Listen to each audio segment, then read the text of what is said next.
Okay, Kim, today you're in the third year of your midwifery course. Congratulations, you're almost there. We've been practicing doing some iron injections in the simulation lab. Today we're going to inject Jo here, who has been ordered some Maxilon for her nausea. The way that I'm going to ensure that you've been able to do this skill is we're going to share each other's knowledge. So I'm going to give you some knowledge and you're going to give me some knowledge. And I'm going to watch you do the injection and we'll just have a little conversation afterwards to talk through it. So there'll be no tick boxes, there'll be no yes or no. We'll just work through it and at the end, if we need to go over anything or if we need to re-establish some knowledge, we can work through that. But that's how we're going to, how I'm going to assess what you're doing today. So we've got Jo, she's got her order here. What would be the first thing that we would do now that we've got this order and we need to have a chat to Jo? Well, we would need to identify Jo, that we have the right patient and the right medication and the right fruit and the right dose, so we could check that off on her name tag and also off the order. And make sure she has no allergies. Great. And so we can see on her sheet here that she doesn't have any allergies.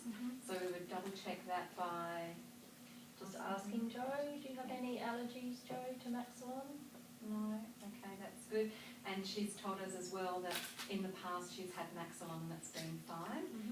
In the event that something might occur, we do have some oxygen and some adrenaline here because one of the things that can occur with injections is an anaphylaxis, so we've got that covered. The other thing we did earlier as well is we've got all the equipment that we require. So we've checked our patient, we've checked the order, we've made sure that we've got everything and that we are ready to go. So what would be the next thing we would do? Would we explain to Jo what we've got and get her consent to go ahead and do that? Perfect, yeah, that's right. And it's always hard in these situations, Jo, but the best thing you can do is relax. And Jo's already laying down, so she's in a comfortable position and she has an exposed arm. So beautiful. Consent's a really important thing, so that's a really good pick up there, Kim. Okay, so we've got all of that preliminary discussion done. We know that we're okay to now proceed to the next part, which would be over here with our equipment and our medication. So I'm just going to explain what we've got on the trolley. So earlier we got some hand wipes, we've got our gloves here. We've also got all the equipment that we require, including our sharps container. So we'll just make sure that we've got the right medication here. So we've got Maxilon, it's in the right date, it hasn't expired, okay, that's good. And we've just got a small syringe, a 5 ml syringe, because we know that we can only inject up to 2 ml in that deltoid area. Going back to what we discussed earlier and what we did in the simulation lab, can you remember some of the anatomical issues around the deltoid that we just need to be a little bit aware of? So there is that vein that runs close by, which we obviously want to avoid. Yeah, beautiful. So there's a cephalic vein that runs sort of around the back of the deltoid, and then it becomes a little bit more superficial as it moves down the arm. So as far as landmarks go, as landmarks are concerned, so we know exactly where to put the medication in the muscle, feel down the acromial process, that little bony prominence there, and it's generally around 2 fingers underneath that bony prominence, and then make a V with your other hand, and it's in the middle there. And you can feel, if you just have a feel on mine, you can feel that that's the fleshy, meaty part of the deltoid. Yeah. So that's where we need to go today. So yeah, I'll let you do what we need to do from here. So I'll do my hand wash and get some gloves.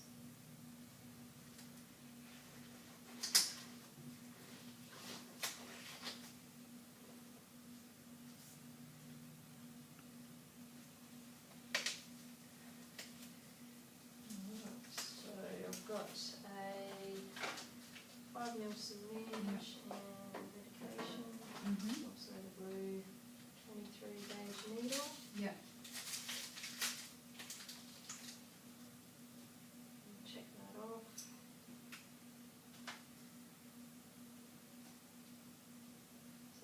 1 mil. Yes, that's beautiful.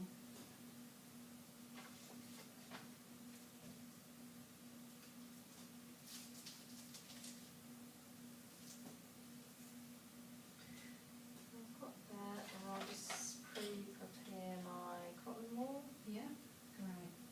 So while you're getting that ready, I think you might remember back from when we talked in the clinical skills lab, but the latest evidence around swabbing, has been quite controversial, but the World Health Organisation did a really large study looking at a whole group of people who were swabbed and weren't swabbed, and there was no difference of infection rates between the two groups, between the ones that were swabbed and weren't swabbed.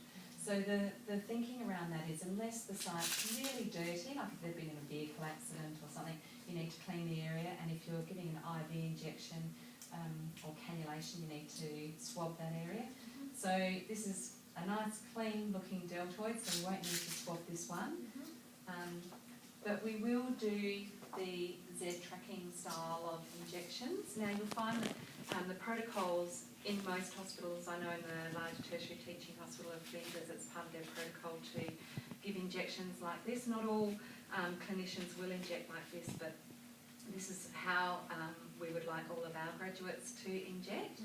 So it's called Z tracking, and essentially, as you probably remember from clinical skills, it requires just a bit of tension and on the skin above where you're about to inject. So go in at 90 degrees, inject the fluid slowly, wait 10 seconds, withdraw the syringe, withdraw the needle, and then let go of the skin. And what that does is it entraps the medication into the muscle, because it's confused about how to get back out, because it's not a straight up and down line, and it avoids the medication from seeping into the subcutaneous tissues. So we'll get you to do that now.